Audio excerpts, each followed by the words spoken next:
안녕하세요. 저는 지방에서 작은 커피 가게를 하는 40대 여자입니다. 살면서 요즘처럼 평온하고 행복했을 때가 있었나 싶을 정도로 좋은 날들을 보내고 있어요. 불과 몇 년 전만 해도 제 인생 자체가 사랑과 전쟁 축소판이란 생각이 들 만큼 막장과 다름이 없었는데 모든 순간을 잘 넘기고 나니 이런 순간도 다 오더라고요. 여유가 생긴 요즘, 전 다른 분들의 사연을 들으며 무료한 시간을 보내곤 하는데요. 이토록 애정하는 채널에 제 사연을 소개한다고 생각하니 떨려오네요. 그래도 최선을 다해 사연을 적어보내니 다들 잘 들어주셨으면 감사하겠습니다. 그러면 시작해볼게요. 남편과 저는 24살 결혼을 했어요. 네, 다들 예상하시다시피 혼전 임신이었습니다. 그 당시 군대를 갓 전역한 남편과 직장 생활을 막 시작한 저는 친구의 소개로 만나 연애를 시작하게 되었고 혈기왕성한 시기답게 예상치 못한 임신으로 서둘러 결혼까지 하게 되었습니다. 물론 사랑하기도 했었죠. 아무리 아기가 생겼다고 한들 사랑하지도 않은 남자랑 결혼할 수는 없는 노릇이니까요. 하지만 사랑보다는 임신이 이른 결혼에 더 큰 이유가 되었다는 사실을 부인하지 않아요. 뱃속에 생긴 생명을 지켜야 한다는 생각이 강했고 남편 역시 저와 생각이 같았던 터라 결혼을 약속하게 되었죠. 처음 예비시댁에 찾아가 임신 사실을 알렸더니 감사하게도 이렇게 말해주더군요. 그래, 너희 뜻이 그렇게 확고하다면 우리 뜻이 뭐가 중요하겠니? 우리가 살아주는 인생도 아니고 우리가 그 아기의 부모가 되어줄 것도 아닌데 말이다. 지금 생각하는 것보다 부모가 된다는 건 더 힘든 일일 거다. 그럴 때일수록 남자가 더 잘하고 더 많이 배려해줘야 해. 알겠지, 아들? 그럼 내가 얼마나 잘하는데. 엄마는 그런 걱정은 하지도 마. 앞으로 이 엄마가 두고 볼 거야. 네 첫눈에 눈물 나게 하면 이 엄마가 가만 안 둘 거니까 그런 줄 알아. 아가, 우리 집에 와줘서 고맙다. 앞으로 모자란 내 아들 잘 부탁한다. 시댁에선 저희의 결혼을 응원해 주셨고 다행스럽게도 저희 부모님 역시 저희 뜻을 받아들여 주셨어요. 그렇게 결혼을 하게 된 저흰 어느새 20년 남짓한 시간이 흘러 20살의 아들을 둔 40대 중반 젊은 엄마 아빠가 되었습니다. 저희는 결혼을 하는 순간부터 시댁과 친정 모두 가까운 곳에 살고 있었어요. 시댁엔 아들이 10살이 되던 해에 당뇨병 합병증으로 인해 시부가 돌아가시고 친정엔 제가 결혼을 하고 얼마 되지 않아 엄마가 돌아가셔 아빠가 혼자 계신 상태였기 때문이었죠. 처음엔 그냥 얻다 보니 가깝게 얻은 것이었는데 살면서 상황이 그렇게 되다 보니 당연스럽게 가까운 곳에 살게 되었던 것이었어요. 시댁엔 시누이가 있긴 했지만 남편이 불안해했고 저는 외동이었던 터라 시댁 친정 모두 가깝게 있는 것은 저희 두 사람에겐 여러모로 옳은 결정이었죠. 워낙 어린 나이에 한 결혼이라 그런지 신혼 때는 정말 하루가 멀다 하고 싸웠던 기억이 있어요. 저는 저대로 임신을 한 상태라 인생 최고의 예민한 시기를 보내고 있었고 남편은 남편대로 가장이 될 준비가 되지 않은 상태에서 가장 노릇을 하느라 힘이 드는 시기였죠. 임신이라는 이유가 있기도 했지만 그만큼 남편을 많이 사랑했기에 한 결혼이었는데 초반부터 사소한 것들로 다툼이 잦아지니 너무 힘이 들더라고요. 혼자 마음을 다스리고 인내하기엔 저 역시 어렸기에 참 외롭기도 하고 힘들기도 했어요. 그럴 때마다 저를 위로해주고 보듬어줬던 건 다름 아닌 시모였어요. 아가, 요즘 많이 힘들지? 네? 아니에요. 제가 뭐가 힘들어요. 집에서 쉬고 있는데요. 임신한 애가 쉬어도 그게 쉬는 거니? 몸 한번 움직이는 것도 쉽지 않고 먹는 걸 하나 마음대로 마음 편히 먹을 수가 있냐? 스트레스 받는다고 술 한 잔을 먹을 수나 있나? 한창 놀기 좋아하는 나이에 집구석에 처박혀서 그러고 있지 않니? 말은 안 해도 너 힘든 거 다 안다. 어머님, 전 괜찮아요. 그렇지 않아도 감정선이 뒤죽박죽 하던 터라 시모의 말에 울컥하며 갑자기 눈물이 왈칵 쏟아져 내리더군요. 저의 눈에선 괜찮다는 말과는 달리 눈물이 계속해서 쏟아져 내렸고 그런 저를 어머님이 꽉 안아주시더라고요. 그래, 그래. 내가 네 맘 다 안다. 나도 네 남편 어릴 때 낳아 키웠어. 엄마가 어리면 그만큼 좋은 점도 있지만 좋은 만큼 엄마가 희생해야 하는 부분도 크단다. 그래서 너희가 임신했다는 사실을 알려왔을 때 고민스럽기도 했어. 세인이가 너무 많은 희생을 해야 하는 현실을 알고 있었으니까. 그런데 세이야, 이 시기가 지나고 아기가 태어나면 이 고생들과 희생들을 다 보답받을 수 있는 날이 분명 온단다. 그날이 오기 전까진 내가 너에게 힘이 되어줄 테니 힘든 일이 있으면 언제든 내게 말하거라. 많이 힘들었던 신혼 초에 시모의 이런 말과 행동들이 저에게 얼마나 큰 위로가 되었는지 모릅니다. 시모는 늘 저의 편에 서서 저의 입장에서 생각해주며 저를 친딸처럼 아껴주셨고 시누이는 무관심으로 저에게 마음을 써주었어요. 언니, 내가 언니한테 관심이 없는 게 아니라 제가 괜히 언니 생각한답시고 나서는 게 언니한테는 스트레스일 수도 있을 것 같아서 가만히 있는 거예요. 그러니까 제가 너무 무관심하다고 섭섭해하시면 안 돼요. 저 언니 많이 좋아해요. 혹여나 제가 오해할까봐 이런 말까지 자주 해주곤 했었죠. 이렇듯 생각지도 않은 새로운 가족이 생긴 대신 세상 누구보다 제 가까운 제 편이라고 생각했던 남편이 변하기 시작하더군요. 처음엔 준비되지 않은 가장 노릇을 한다고 아기를 출산하고 난 후엔 일하고 돌아와 피곤하다는 핑계로 저와 아들을 멀리하더라고요. 그때 처음 저희 부부에게 고비가 왔던 것 같아요. 저는 그때 그 핏덩이 아들을 데리고 이혼까지 해야 하나 진지하게 고민을 하기도 했으니까요. 이런 저의 마음을 어떻게 아셨는지 시모가 저희 부부를 부르더니 그 자리에서 아주 호되게 남편에게 잡아댔었죠. 이놈아, 너 돈 버는 게 유세야? 그까짓 돈 얼마나 번다고 그딴 되지도 않은 유세질에 뻑하면 짜증이나 내고. 내가 뭘, 나 유세 부린 적도 없고 집사람한테 짜증낸 적도 없어. 어디서 거짓말이야? 너 내 앞에서도 네 마누라 홀대하면서 짜증낸 적이 한두 번인 줄 알아? 혹시 너 그런 자각도 못하고 짜증냈던 거야? 아니, 그게 아니라. 엄마, 내 말 좀 들어봐. 듣긴 뭘 들어? 안 봐도 비디오지. 너 이러려고 세이 임신시키고 결혼한다고 난리 부렸던 거야? 그 꽃다운 나이에 너 하나 믿고 애엄마가 된 세이를 이딴 식으로 대하려고? 내가 널 이딴 식으로 키웠어? 어디 꼴값지도 않게? 네가 뭔데 남의 집 귀한 딸을 무시하고 홀대하는 짓거리를 하는 거야? 너 그딴 식으로 굴 거면 당장 세희랑 이혼하고 우리 집에 발걸음도 하지 말거라. 나는 너 같은 자식 필요 없다. 세희 역시 너 같은 인간 쓰레기 남편은 없는 게 더 나을 거니 그딴 식으로 굴 거면 이혼해. 이혼이라는 말이 시모의 입에서 나올 것이라 전혀 상상하지도 못한 남편은 많이 당황한 듯 아무 말이나 하기 시작하더군요. 엄마, 아무리 그래도 이혼이라니. 우리 아들 아직 돌도 안 됐어.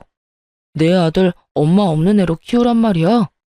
그리고 나 세희 없으면 못 살아. 내가 세희 없이 어떻게 살아? 아들과 저를 앞세워 이혼만은 피해보고자 노력했지만 시모는 그런 남편을 보며 더욱 단호하게 나오더군요. 그런 녀석이 그딴 식으로 굴었어? 그리고 너 아주 큰 착각을 하는가 본데 내 손주를 왜 네가 키워? 당연히 세희가 키워야지. 네가 지금 아들을 키울 자격이 있다고 생각해? 엄마! 양심이 좀 있어라 이 녀석아. 네가 네 아들 똥기저귀를 한번 갈아줘 봤어? 분유 한번 타줘 보기를 했어? 하물며 아들 한번 씻겨보기는 했어? 아무것도 안 하고 그저 눈으로 입으로 아들 타령만 한 녀석이 무슨 자격이 있다고 양육자 노릇을 하겠다는 거야? 엄마, 왜 이래 진짜? 여보, 가만히 있지 말고 엄마 좀 말려봐. 당신 나랑 이혼할 수 있어? 나 없이 살 수 있냐고. 갑작스런 상황 전개에 저 역시 황당해하고 있는데 그 찰나의 순간 시모가 저를 향해 재빠르게 윙크를 날리더군요. 그 순간 시모의 깊은 뜻이 이해가 되더라고요. 어머님, 이 사람도 많이 반성하고 있는 것 같은데 한 번만 용서해 주세요. 저 역시 이 사람이 밉지 않은 건 아니지만 아직 저 이 사람 사랑해요. 이 사람이 변하지 않는다면 어머님 말씀대로 이혼하는 게 맞겠지만 오늘 이 사람도 반성 많이 한 것 같고 이혼은 앞으로 이 사람 하는 거 보고 결정해도 늦지 않을 것 같아요. 그러니까 이혼 말씀은 거둬주세요, 어머님. 제가 이렇게 말하자 남편은 감격했다는 눈빛으로 제 손을 꽉 잡더군요. 그런 저희의 모습을 본 시모는 하는 수 없다는 투로 이렇게 말했어요. 세희 네 뜻이 그렇다면 어쩔 수 없지. 이 녀석아, 네 마누라한테 잘해. 나 같으면 당장 이혼했어. 너 같은 녀석 뭐가 좋다고 또 기회를 주라는 건지.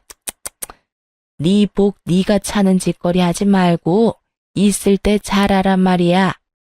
여보, 내가 미안해. 이런 상황이 되니까 내가 얼마나 잘못했었는지 알겠더라. 넌 정말 당신이 이혼하자고 하면 어떻게 해야 하나 무섭기까지 하더라니까. 내가 잘할 테니까 지켜봐줘. 정말이야. 남편은 시모의 계획대로 깊은 반성을 한 듯 했고 결혼하고 처음 맞이한 고비를 잘 넘길 수 있었습니다. 그 후 남편의 언행은 정말 거짓말처럼 변해가더군요. 우선 집으로 돌아오면 저에게 애정 표현을 아끼지 않았고 아들을 대하는 말투와 태도, 심지어 눈빛까지 다정하게 변하더라고요. 여보, 나 왔어. 오늘도 많이 힘들었지? 힘들기는 괜찮아. 당신은? 당신은 괜찮았어? 나야 당신에 비하면 누워서 떡 먹기지. 나는 말이라도 통하는 사람들하고 일하잖아. 당신은 하루 종일 말도 못하는 애랑 집에서 에휴, 많이 답답하지? 내가 얼른 씻고 와서 밥 차려줄게. 조금만 기다려. 으이구, 이미 다 차려놨으니까 얼른 씻고 오세요. 에이, 내가 차려준다고 기다리라니까. 내일은 아무것도 하지 말고 기다려. 이렇듯 남편은 전혀 다른 사람이 되었어요. 그런 남편을 보며 저 역시 노력을 했고 때론 아들 둘 키운다는 마음으로 작은 일에도 남편을 지켜 세워주며 두 남자를 잘 보살폈죠. 물론 그렇게 서로가 노력한다고 한들 하루아침에 부부싸움이 없어지진 않았지만 이혼을 논할 정도의 심각한 부부싸움은 한 적이 없었습니다.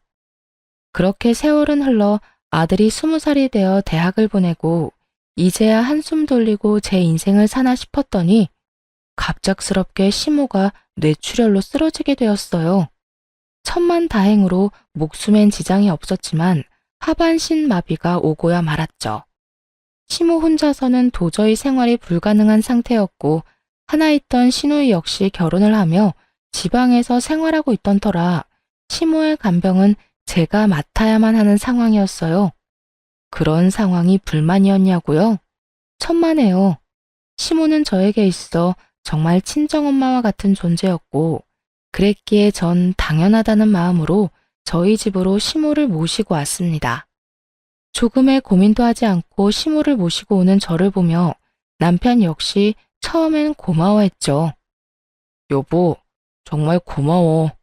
난 당신이 이렇게 고민도 없이 우리 엄마 모신다고 할 줄은 몰랐어. 고맙기는 별소리를 다 한다.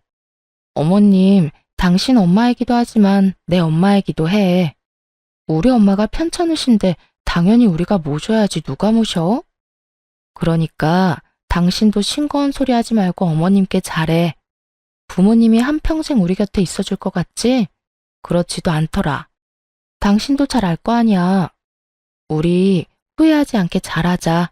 알겠지? 남편은 한동안 저에게 틈만 나면 고맙다고 말하며 저에게 잘하려고 노력하더군요. 하지만 그것도 잠시 남편의 본 모습이 드러나는 건 시간 문제였죠.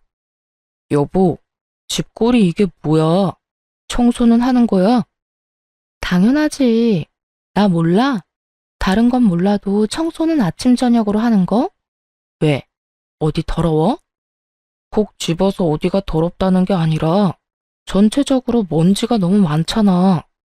집에만 오면 숨 쉬는 게 답답한 게 목도 칼칼하고. 하여튼 요즘 집에만 왔다 하면 이상하게 아픈 것 같다고. 아프기는 무슨? 그런 사람이 인생 최대 몸무게를 찢고 있냐? 솔직히 말해봐. 무슨 일 있지? 그래서 이렇게 예민한 거지? 무슨 일은 무슨. 정말 먼지가 많다니까. 잔말 말고 집 대청소나 좀 해. 집이 깨끗해야 들어올 맛이 나지. 청소만큼은 자신 있는 저였는데 그런 저에게 청소로 트집을 잡으니 이상하다 싶더군요. 청결에 그렇게 예민하지도 않은 사람이 말이죠. 거기에다 출장이다 뭐다 갖은 핑계를 대며 외박을 하는 날도 생겨나더군요. 여보, 나 출장 가. 간단하게 짐 좀 챙겨줘.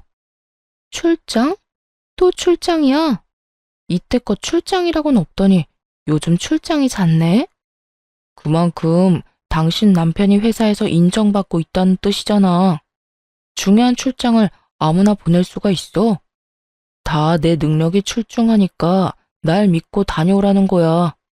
그러니까 당신도 잔말 말고 짐이나 제대로 싸줘. 알겠다, 알겠어. 며칠이나 걸려? 2박 3일. 이번엔 가서 그 지역 거래처는 다 돌고 오라고 해서 이틀은 걸릴 것 같아. 알겠어. 말은 알겠다고 했지만 그 말을 다 믿진 않았던 것 같아요. 갑자기 변해버린 남편과 그와 동시에 잦아지는 출장. 아무리 눈치가 없는 사람이라도 무언가 석연치 않은 일이 벌어지고 있다는 걸 알아채지 않겠어요? 저 역시 무언가 석연치 않다 싶긴 했지만 시모를 신경 쓰느라 애써 모른 척하며 남편을 믿으려 노력했던 것 같아요. 지금 생각하면 참 바보 같지만 그땐 그게 최선이라고 생각했어요. 그러면서도 설마 내 남편이 다른 건 몰라도 바람은 피울 리가 없다고 그저 머리도 복잡하고 집에 와봤자 제대로 쉬지도 못하니 며칠 바람이라도 쐬러 가는 모양이다 하고 생각하기도 했었고요.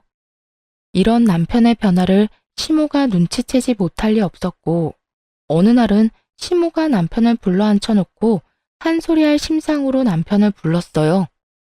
아범, 여기 와서 좀 앉아보거라. 왜요? 나 오늘 회사 일 처리하느라 피곤해. 나중에 이야기해. 나중은 무슨? 지금 당장 해야 할 이야기니 얼른 와서 앉아보래도. 이 어미가 널 붙잡고 몇 시간씩 이야기할 것도 아니고 고작 몇 분 이 어미랑 이야기 나누는 것도 힘든 게야? 아, 진짜. 엄마까지 왜 이래? 나 피곤하니까 나중에 이야기하자는 부탁이 들어주기 힘들어. 내가 이래서 집에 들어오기 싫은 거야. 집이라도 들어오면 마음이 편하기를 하나, 누구 하나 내 마음 이해해주는 사람이 있길 하나. 에이, 정말. 남편은 갖은 성질을 부리더니 그대로 시모의 말을 무시한 채 집을 나가버리더군요. 그런 남편의 태도에 시모는 큰 실망을 느낀 듯했고 저 역시 그런 남편에게 그 어떤 기대조차 가지지 않게 되었습니다. 부모에게 저딴 식으로 하는 인간에게 기대를 가져봤자 시간 낭비겠다 싶었으니까요. 그렇게 저희에게 실망감을 안겨준 남편은 외박을 하지 않는 날엔 늦은 밤 집으로 돌아와 잠만 자고 나가버리더군요. 상황을 풀어보겠다는 의지조차 없는 사람처럼요. 저 역시 그런 남편에게 그 어떤 행동도 취하지 않으려 그저 시모를 잘 보살피는 것에 온 신경을 쏟으려 노력했어요.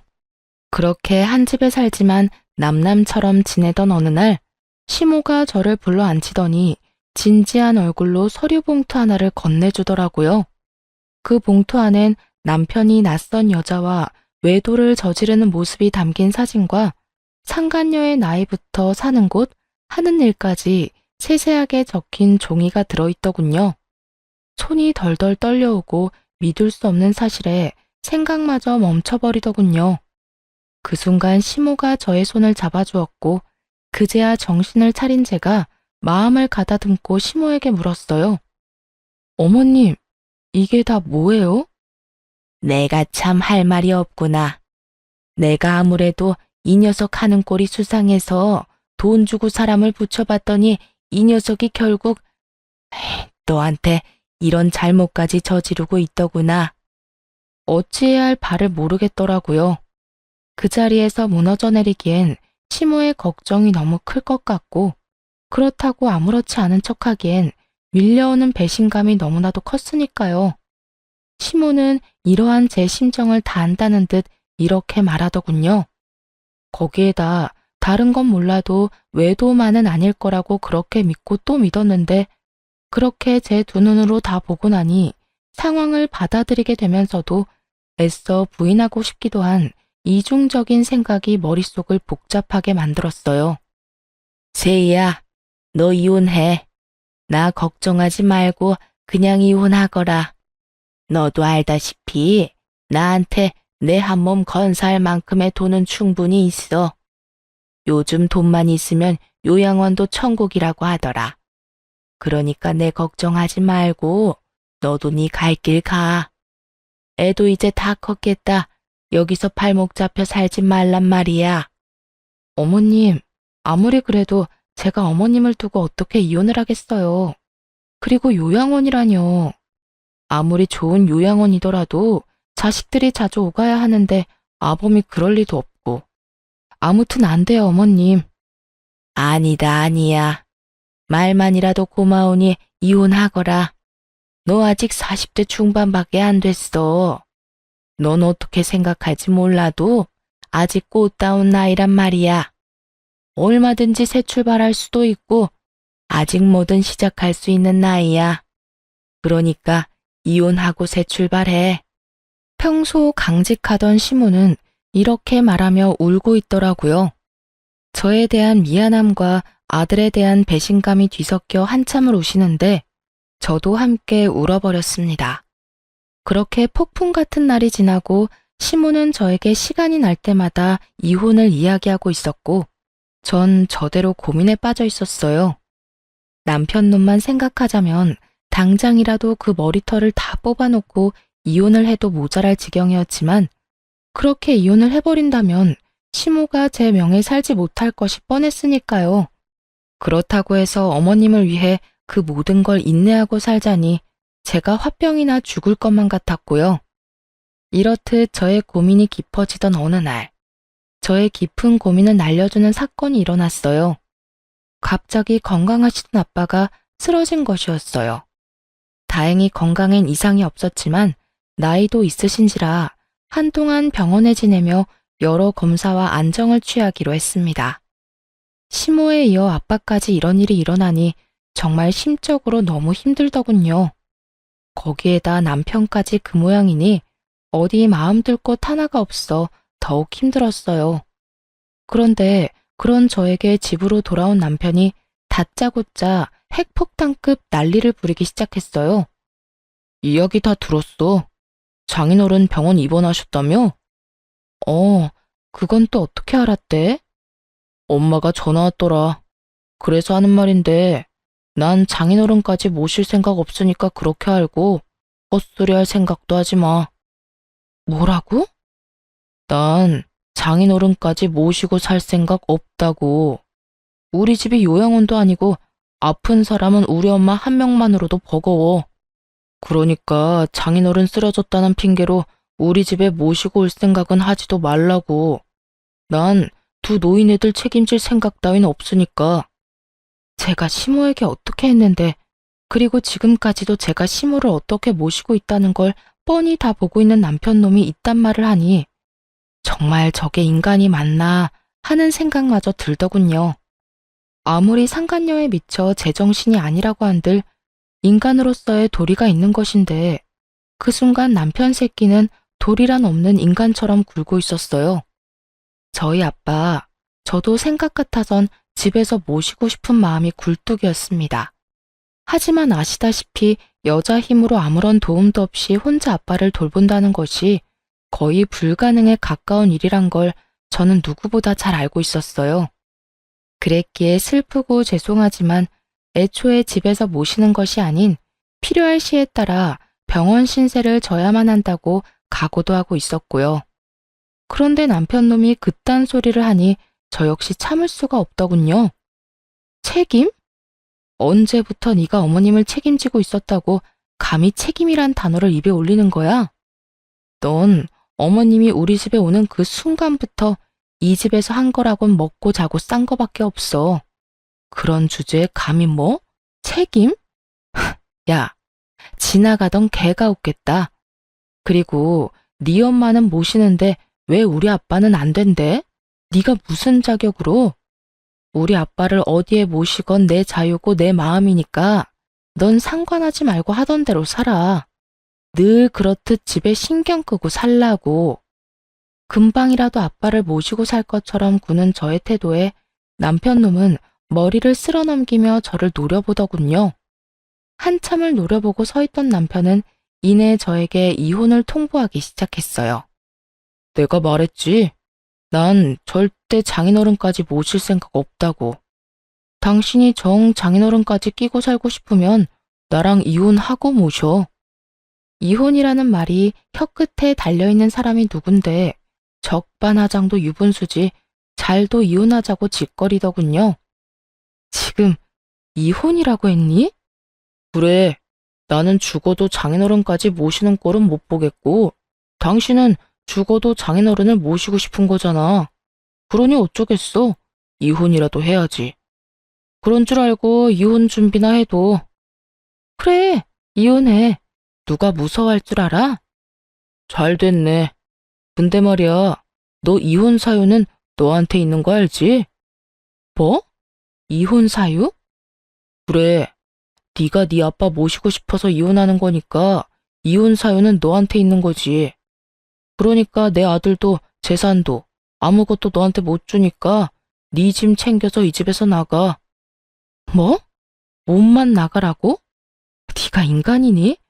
그래도 내가 20년 동안 너한테 한 게 있는데 어떻게 나한테 이딴 식으로 할 수가 있어? 20년 동안 살았으니까 위자료 청구는 안 하고 몸만 내보내주는 거야. 네가 나한테 따지고 들 게 아니라 오히려 고마워해야 하는 거라고. 아, 우리 아들 얼굴은 가끔 보게 해줄게.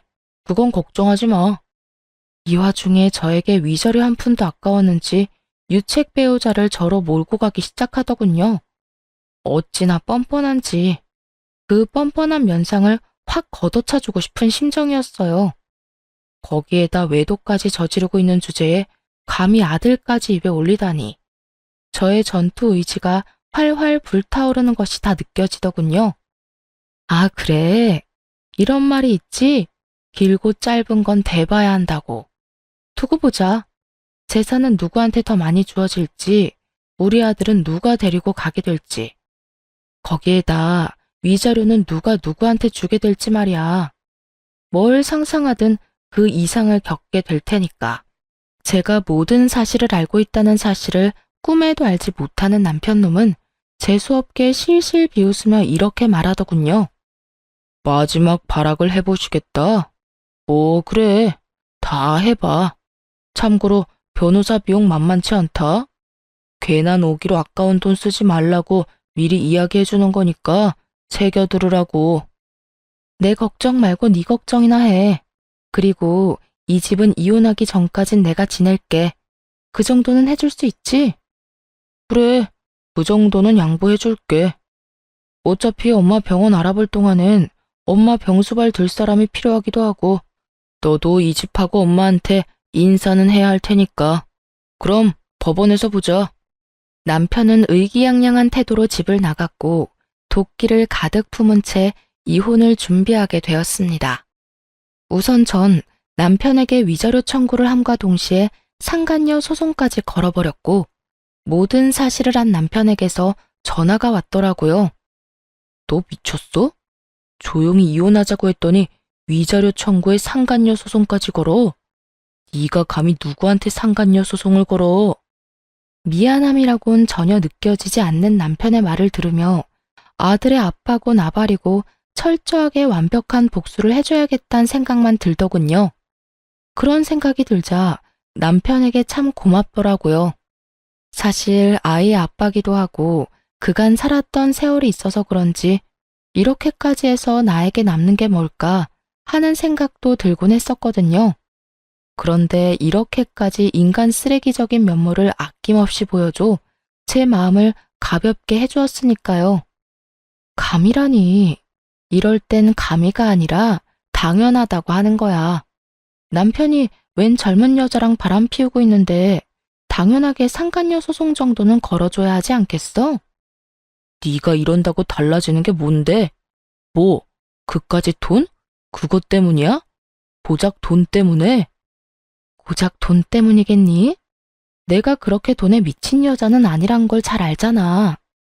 내가 상간녀 소송까지 하는 이유는 당연히 해야 하는 일이기야 하는 거야.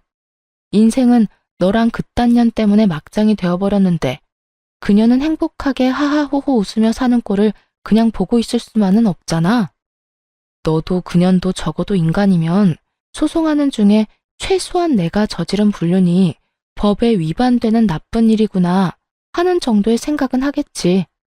그러니까 부디 아무 의미 없는 소송이 아니길 바란다. 알겠냐?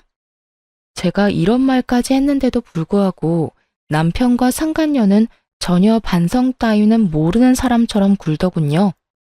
소송을 하는 내내 제가 보란 듯이 남편은 상간녀를 옆에 끼고 다니며 조롱했고 상간녀 역시 저를 무시하는 말들을 서슴없이 하며 남편의 품에 안기는 행동을 하기도 했으니까요. 꼴이 그게 뭐야? 하긴 두 노인네 뒷바라지 하느라 정작 본인 챙길 시간은 없나 봐. 어머, 아무리 그렇다고 해도 무슨 여자가 립스틱 하나 안 발랐대? 저런 꼴이니 오빠가 한눈이나 팔았겠지. 오빠, 걱정 마. 난 오빠랑 결혼해도 절대 망가지지 않을 거니까. 늘 이 모습 그대로 오빠 곁에 있을 거야. 꼴값도 참 여러 가지로 한다 싶었어요. 그런 두 사람의 모습을 보는데 화가 나기는커녕 약조차 오르지 않더군요. 그저 이런 생각만 가득했어요. 그래, 많이 웃어도. 웃을 수 있을 때 많이 웃어도. 언제까지 웃을지 모르겠지만 말이야. 오빠, 저 여자 뭐래? 자기가 뭔데 웃으라 말아야. 혹시 이혼한다는 충격이 너무 커서 미쳐버린 거 아니야? 그런가? 그러고 보니 눈빛도 살짝 이상한 것 같기도 하고. 안 되겠다. 얼른 가자. 괜히 불똥칠라. 두 사람이 그러거나 말거나 정말 저는 아무렇지 않았어요. 저의 계획은 이제 시작이었으니까요. 일단 소송은 저에게 유리하게 끝이 났어요. 재산 분배는 물론 양육권까지 당연히 저에게 유리하게 끝이 났고 이러한 결과를 전 남편은 받아들이지 못하는 듯 했지만 항소는 하지 않더라고요. 당연히 항소할 줄 알았더니 쉽게 포기하네. 그까지 푼 돈 너 가져. 다 줄 테니까. 난 어차피 엄마 죽으면 받을 재산 많으니까 그까지 돈 없어도 되지만 돈 아니잖아. 너도 알지? 우리 엄마 깔고 앉은 돈 많은 거. 말이야 바른 말이라고. 너도 그 돈 노리고 이때껏 걷지도 못하는 노인네 똥수발까지 들어가며 그 수고를 한 거 아니냐. 그런데 어쩌냐? 그 노고가 헛된 고생이 되어버렸네? 그래도 뭐 한 푼도 못 받은 건 아니니까 너무 억울해 말라고. 이제 이혼도 했으니까 앞으로 두 번 다신 보지 말자. 역시는 역시라고. 전 남편은 역시 저와 시모가 예상했듯 당연하다는 듯 시모의 재산을 자신의 재산처럼 여기고 있더군요. 그 꼴을 보고 있는데 어찌나 한심하고도 웃기는지. 그만 참지 못하고 웃음이 터져나와 버렸지 뭐예요? 그도 그럴 것이 시모는 이미 재산 정리를 끝낸 상태였기 때문이었어요. 미안. 당신 말 듣고 있으니까 참을 수가 있어야지. 미친 사람처럼 웃는 저를 보며 남편은 어리둥절한 표정을 지어 보였고 상간녀는 제가 병균이라도 되는 듯 남편의 뒤로 숨어버리더군요. 아, 너 모르고 있구나. 하긴 어머님께 관심이 전혀 없으니까 몰랐을 수도 있겠다. 그게 무슨 말이야? 내가 모르긴 뭘 모른다는 말이야. 네가 그렇게 믿고 있는 그 재산, 그거 이제 없어. 그러니까 그 재산이 왜 없냐고. 없긴 왜 없어? 나하고 내 아들한테 사이좋게 나눠주셨으니까 없지. 그렇습니다. 어머님은 제가 이혼을 결심한 그 순간부터 재산 정리를 시작하셨고 전 남편에게 단 한 푼도 남기지 않으시고 저와 제 아들에게 모든 재산을 분배해 주셨죠. 전 남편 놈이 믿고 있던 것은 시모의 재산뿐이었을 텐데 제 말을 들은 전 남편의 얼굴은 사색이 되어버렸죠. 물론 남편의 옆구리에 매달려 있던 상간녀의 얼굴도 별반 다르지 않았고요. 뭐라고? 그 재산 어머님이 진작 나하고 내 아들한테 다 주셨다고. 그러게 어머님한테 좀 잘하지 그랬어. 여자한테 미쳐서 가정이고 부모고 다 내팽개치고 발정난 개새끼처럼 발발거리고 다니더니 꼴 좋다. 뭐? 발정난 개새끼? 너 말 다 했어? 다 했겠니? 너한테 하고 싶은 말 다 하려면 차일 밤낮을 해도 모자랄 지경이야. 그런데 내 할 말 다 해봤자 뭐가 달라지겠니? 인간 말종이 사람이 되기를 하겠어? 반성이란 걸 하기는 하겠어? 너 진짜 말 그따위로밖에 못해? 다 됐고 우리 엄마가 재산을 다 너희한테 줬다니 그게 다 사실이야? 그럴 리가 없잖아. 우리 엄마가 왜? 전 남편은 믿을 수 없다는 듯 저에게 되물어왔고 상간녀는 화가 많이 난 듯 남편을 흔들며 울부짖더군요. 이게 다 무슨 소리야, 오빠? 그러면 오빠가 받을 재산이 하나도 없단 말이야? 이건 오빠 말이랑 달라도 너무 다르잖아. 아니, 다른 정도가 아니라 이건 거의 사기라고. 사기라니. 다른 사람도 아니고 자기가 나한테 어떻게 그런 말까지 해? 그럼 내가 이 상황에 우리 오빠 최고다. 우리 오빠 제일 좋아. 하면서 엉덩이라도 두들겨 줄 거라 생각했어? 오빠가 뭐라고 그랬어? 이혼하고 나면 그 노인네 재산은 다 오빠 거라며. 그 돈으로 나 호강시켜준다고 했어, 안 했어? 그랬지. 그랬는데 내가 뭐 엄마가 그럴 줄 알았냐? 나도 몰랐다고. 몰랐다고 하면 다야? 이제 나 어떻게 해? 내 인생 어떻게 책임질 거야? 내 나이가 몇 살인데 상간녀 딱지 붙이고 어떻게 살라고. 이러려고 내가 오빠 만난 줄 알아? 저기 진정하고 내 말 좀 들어봐. 사랑이라고 그렇게 자부하더니 그 대단한 사랑도 돈 앞에선 별 수 없더군요. 제가 있다는 것도 있고 저리 속내를 다 내비치는 꼴을 보니 말이에요. 저기 싸움은 집에 가서 하도록 하고 이제 다 알았으니까 혹여나 어머님 찾아가서 재산 내놓으라 하면서 행패 부릴 생각은 하지도 마. 하긴 찾을 수나 있을지 그것도 의문이다마는. 그건 또 무슨 소리야? 우리 엄마 어디 갔어? 네 엄마를 왜 나한테 찾니? 도대체 네 엄마한테 관심이 있는 거야, 없는 거야? 그거야. 당신이 이때까지 모시고 있었으니까 그렇지. 참 못났다, 못났어. 얼마나 못났으면 자기 낳아주고 키워준 엄마를 이혼한 마누라한테서 찾냐? 하긴 누굴 욕하겠어? 그런 인간인 줄도 모르고 20년을 살 부대끼며 산 나도 미친년이지. 하여튼 재산 한 푼 없는 어머님께 이제 볼 일도 없을 테니 어머님 찾을 생각은 하지도 말고 나하고도 이젠 이혼도 했으니까 네가 했던 말처럼 앞으로 2번 다신 보지 말자. 그렇게 전 새로운 보금자리로 돌아와 버렸습니다. 그 후 전 남편의 소식이 조금씩 들려오더군요. 그것도 빚쟁이가 되었다는 소문이요. 위자료를 주고 난 뒤에도 남은 재산이 좀 있었을 텐데 어쩌다 빚쟁이까지 되었나 싶었더니 설마 했던 일이 현실이 되었더군요.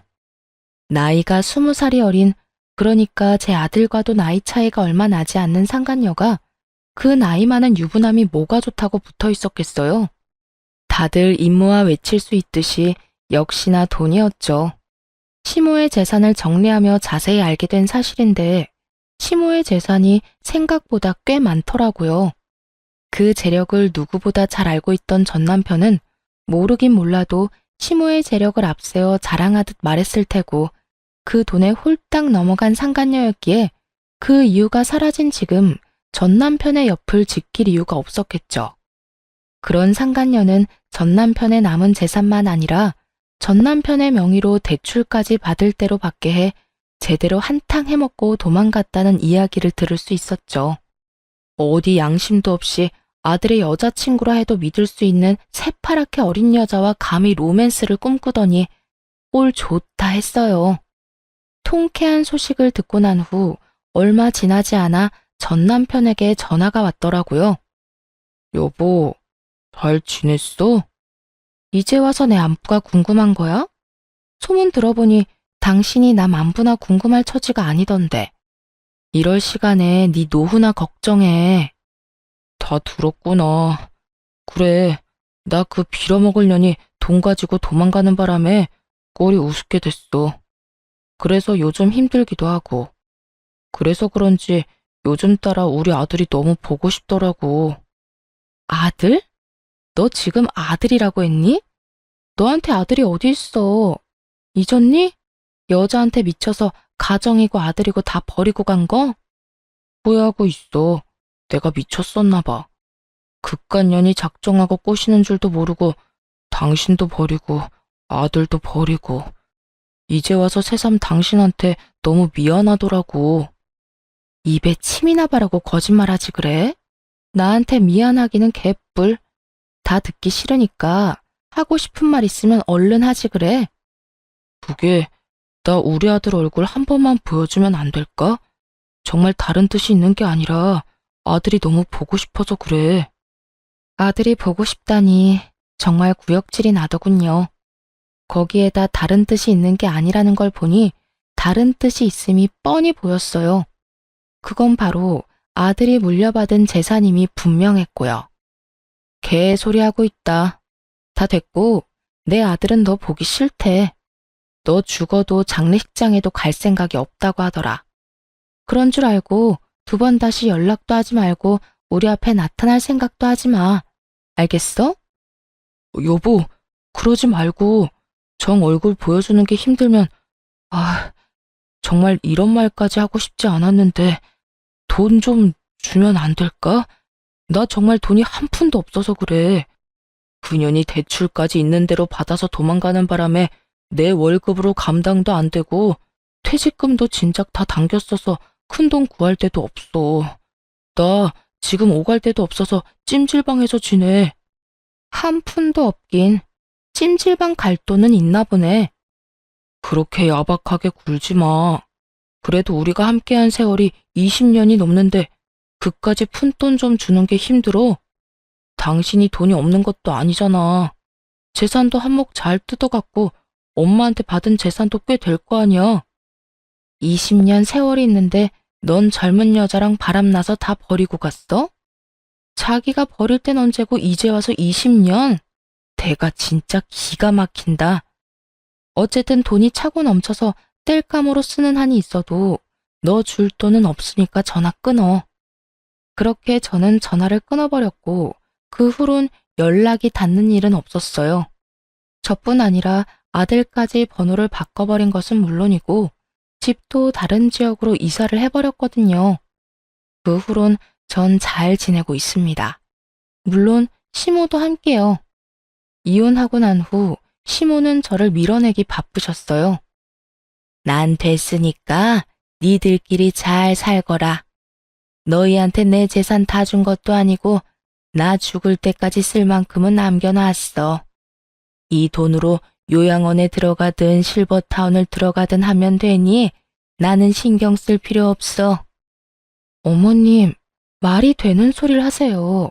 제가 어머님 두고 어딜 가든 잘 살 거라 생각하세요? 어머님 손주는 또 어떻고요? 어머님 모시고 안 가면 자기도 안 간다고 난리도 그런 난리가 또 없다고요. 그러니까 그만 고집 부리고 따라 나서요. 얘가 왜 이렇게 사람을 못 살게 굴어?